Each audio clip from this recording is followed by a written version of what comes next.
Last year, I discovered this biocrust on the banks of the River Trent, and I decided to investigate it further. And in my studies, I found that at least one of the mosses present there was Syntrichia caninervis, or a form of Syntrichia caninervis.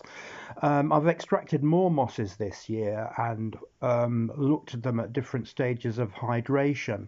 And in this situation, there seems to be two kinds of moss. One which I'm continuing to call Syntrichia caninervis because it does follow closely that moss by its appearance and in the types of conditions in which it grows.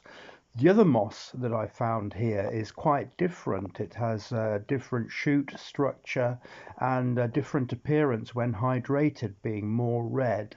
And I've concluded that this is a Schistidium species, and it looks very similar to the illustrations of Schistidium strictum that you can find in the literature.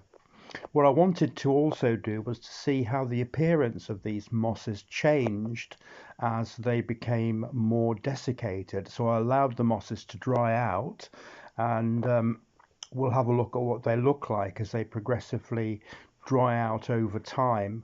And I think it shows that it's possible to identify these mosses better when they're actually desiccated than when they're fully hydrated.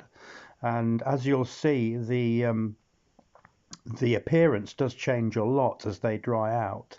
They become more grey or more brown in appearance, and this is semi-desiccated.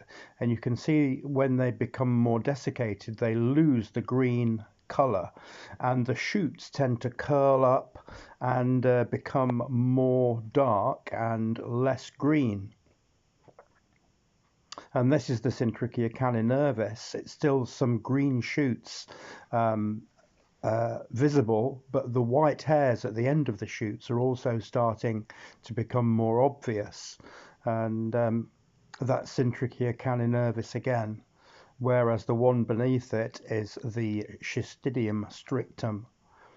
And when they're fully desiccated, the mosses become more clearly different. On the left, we've got the caninervis. On the top there, we've got Schistidium looking very red, and this caninervis looking increasingly grey.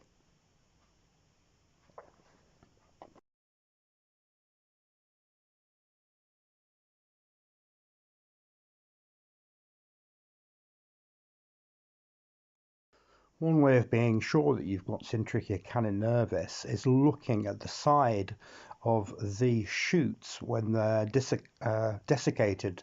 And this is Steppe screw moss, Syntrichia caninervis. And here's what they look like when they're fully desiccated now. And you can see on the left there and in the top right, we've got Syntrichia caninervis. In the top and bottom right, we've got Schistidium strictum. So very clearly defined different mosses in that situation. Thanks for watching.